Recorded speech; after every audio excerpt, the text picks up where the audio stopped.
Welcome to Creating Wealth Through Passive Apartment Investing podcast. In this show, we will discuss about best and worst experiences about passive and active apartment investing. And I am your host, Ramakrishna. Let's begin the show. Today's our guest is Jason Erusi from Erusi Holdings. Welcome, Jason. Thanks for having me. Cool. A little bit about Jason. Jason is an active real estate syndicator and real estate investor. Jason and his wife Billy founded Erusi Holdings, a multifamily investment firm over 800 units under management in 2016. The firm repositions properties through operational efficiencies, moderate to extensive renovations, and complete rebranding. Jason also hosts the Multifamily Love podcast. Behind real estate, Jason spends his time with his wife Billy and three younger kids and now lives in Tennessee. With that, Jason, would you like to add anything to your background? Oh, that's great. No, I'm excited to be here. Thank you for having me. That's perfect. Cool. So how are you use the 100-mile mindset for multifamily investing, Jason? Oh, that's a great question. The multifamily game is particularly seen as something that a lot of times people are trying to get into it. And so they assume that, okay, I get into it, I just got to find that deal, right? And then that's the goal. However, when you're looking at your projects and you're looking at what you're doing, this is a long-term play. It's a long-term focus. It's a long-term horizon. We're looking for opportunities that we can grow with, that we can go in there and make them better communities to live in for our residents, which ultimately will make them perform better, which will produce, of course, better revenue streams, more income, which will in turn help our investors.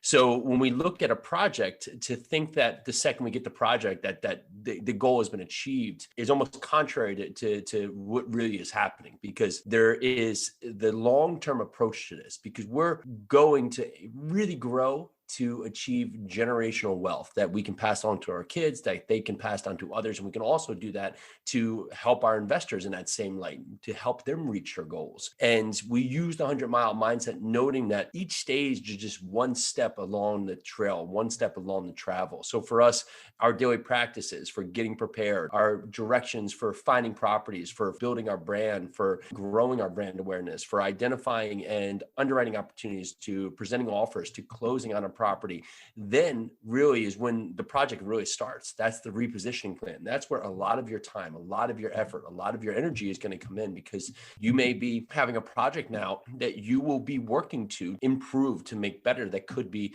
3, 5, 7 to 10 years. So when the focus lots of times is just on closing the deal, the energy is really on making this the best project possible. And that's a slow journey to a long-term goal. Yeah, thank you. Thanks for sharing that. And would you share about your routines and why do you wake up at 4:32 a.m.? So I found that everything we talked a little bit offline, so Billy and I met in New York City, and we used to do our best work at night just because of how our life was situated, right? So, you would stay up late, you'd be able to get quiet time for yourself and have your most hours. Well, now having 3 young kids, 6, 4, and 2, that get up early, that once they're up, that's where our energy needs to be, is that I progressively had to start getting up earlier and earlier so I could have the time to myself, so I could have my moments to get my head clear, to get focused on where I wanted to go and what I want to do. So many times our first obstacle in the day is just getting past ourselves, getting past us trying to just really put ourselves in a hole, right? So we're losing out of the gate. So hitting that snooze button, hitting those things that, we get up and are late to work and we have to run out the door, or we're just not prepared. And so our day is always chaotic. Well, finding that 4:32 a.m. was a time that if I hit that, I now go 4, 3, 2, 1, go, and get out of bed. And that gets me started, gets me up, because if you were to start the first moment of the day, hit that snooze button, that's the first thing that happens. Well, you're already giving yourself a loss. So you're telling yourself it's okay. So how many more times does that build into? Does that build into your day? Does that build into your life, that you start allowing yourself not to do something because you've set that mindset? So 4:32 a.m. has become 4, 3, 2, 1, go, get out of bed, and I get on my morning routine. Cool, and awesome. And what are your focus markets and why a narrow focus produces the most opportunities?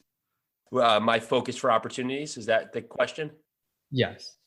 So we've really put the emphasis not so many on unit count or a set amount of volume that we have to do. We focus on one opportunity per quarter, and we find that if we do our energy to get out there to make as many connections as we can, have as many follow-ups to build our brand in that capacity, to get that many leads in the door, to be able to analyze that many opportunities, to produce potentially that many letters of intent, that will get us to the analysis or the level that we can close on one deal per quarter. And that's been would tractable be a word, but that's been something we can track, we can build back into. So instead of focusing on volume, we focus on one deal per quarter. Now, last year that worked where we closed on one deal in quarter one and 3 in quarter 4. So it doesn't have to be that it is.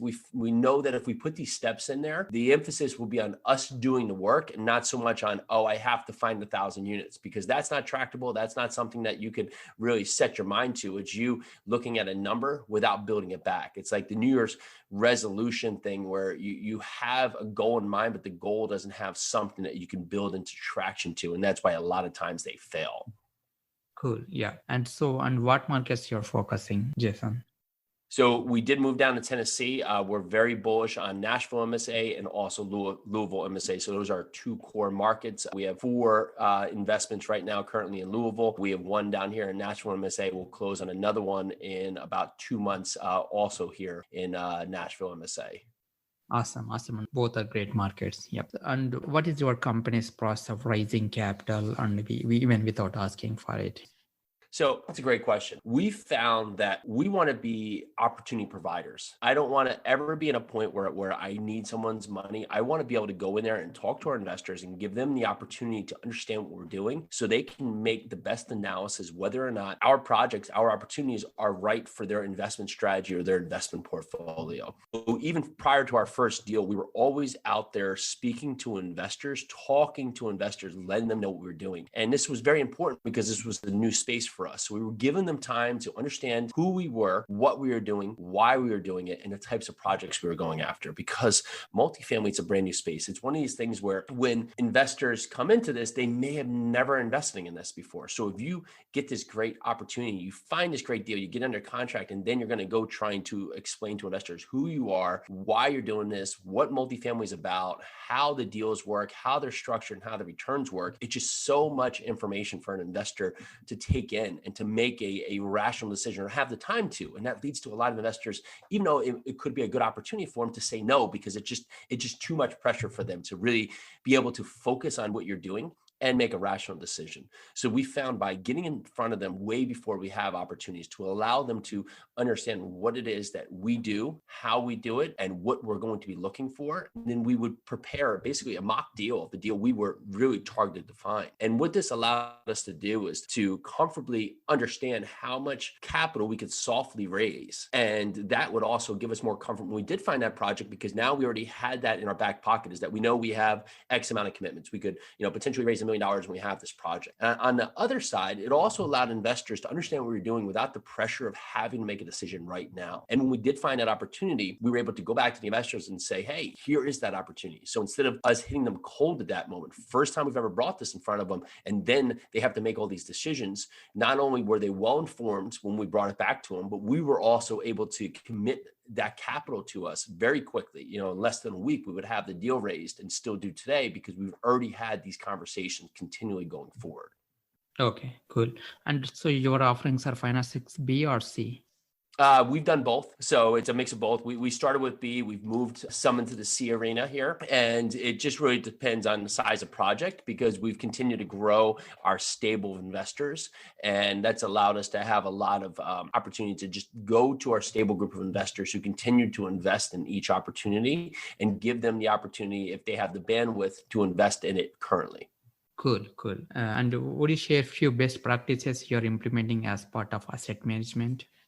So asset management is a very important model. I think we'll get back to the first step of just understanding that when you close the investment, that's just the start of the project, right? And so many times the celebration is at the close. However, that's when the work begins, right? You may spend 6 months to get your deal, but then now you're going to spend 7 years as part of the opportunity. The goal with asset management is to have a plan, understand what are the parameters of that plan, have a team around you that can help you implement that plan, and then then be open to pivot as time needs and time calls for, because no plan is ever perfect, right? So having the right property management teams, having the right insurance partners, having the right contractors, having all those partners that are part of your process, have all your contract vendors and all your vendors, having everybody lined up that are part of your process, but be open to adapt as the market adapts going forward.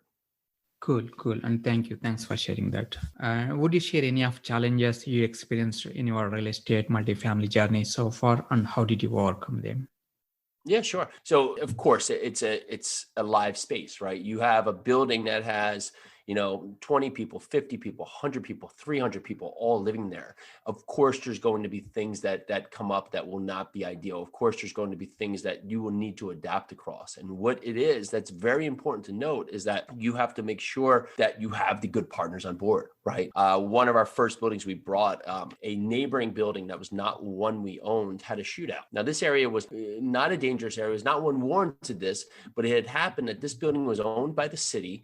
And for whatever reason, there was people who were living there that were not actually residents of the building. And it was scaring our tenants, right? It was making them fearful. And it was also putting us in a position where we wanted to make sure we were having, providing better places to live by providing safe places to live. So for a moment, it was this point where you felt that you didn't have a control of the situation, but you always can find what you can control. And it turned out that one of the buildings we did own just had a vacant unit. This vacant unit backed up to that building. So as we were turning it, I had the idea to call the Louisville Housing Authority, which got me in turn connected with their head detective, who basically manages all the crime throughout their properties. And that detective came in, did a stakeout in this unit, and ended up over the course of 3 weeks was able to arrest, I think, something of 10 people there. Well, what that did, that gave clarity to our tenants that we were going to take steps to make this a better place to live. It also put us in a position, right, where we didn't have an incident, right, that could have been just horrific on our property, and allowed us to continue to move forward with our business plan and not be sidelined by something that at first seemed out of our control.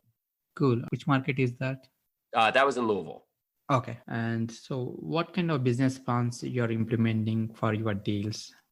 Business plan. So our plan and our core plan is we're not looking at 100% vacant buildings. We're not looking at really high distressed, anything with foundation problems or, burn down buildings. We're looking for buildings that are underperforming, whether it be on the asset side or the management side, and in most instances, both. So our goal is 80s to early 2000s building builds, where you can go in there and put in a lot of management efficiencies. Many times, whether it's being managed by the owner or managed by a management company, the practices are not in place because there hasn't been a detailed plan layout. So maybe their application process is not fine-tuned. Maybe they're missing out on a lot of extra income fees. Maybe their expenses are running out of whack because there's nobody watching. And then conversely to that, we're looking at ways that we can improve the building. Can we go in there and do water efficiencies?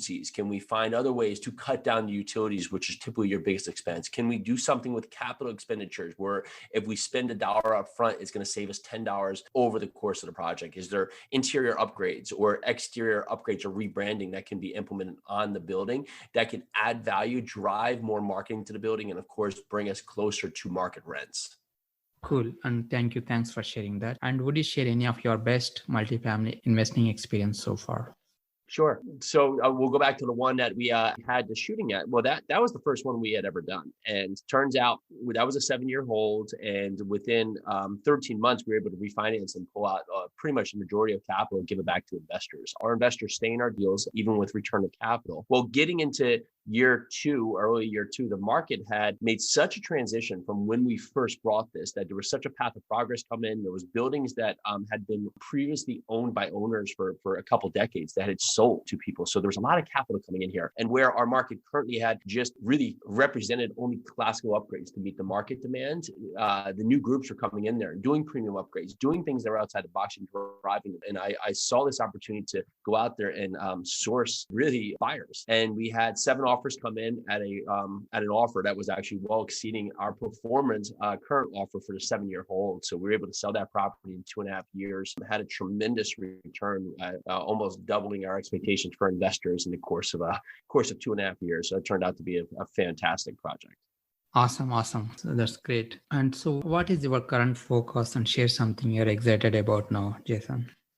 Oh, well, so our current focus is our previous focus, right? Is we're continually looking at multifamily. It is a long play. So our game is that we're continuing to look at projects, making sure that the market fits, making sure our teammates are still the right teammates for our process as we continue to look at what we're doing with our opportunities, what we're doing, of course, as we go forward to source new deals. So we're continuing to look at multifamily, continuing to age into new product or newer products so that before we were doing 1970s up to early 2000s. Now we've really pushed that into 1980s to early 2000s, just so when we do get a project that a lot of our capital budget will not be expended on things that you won't see, right? So underground plumbing or roofs or things that you have to do as part of your plan, but typically you do not get more of a return when someone comes to buy it from you. You only get a detraction from your price if you do not do that item. So we're really focusing on projects that have better infrastructure because they're a newer build.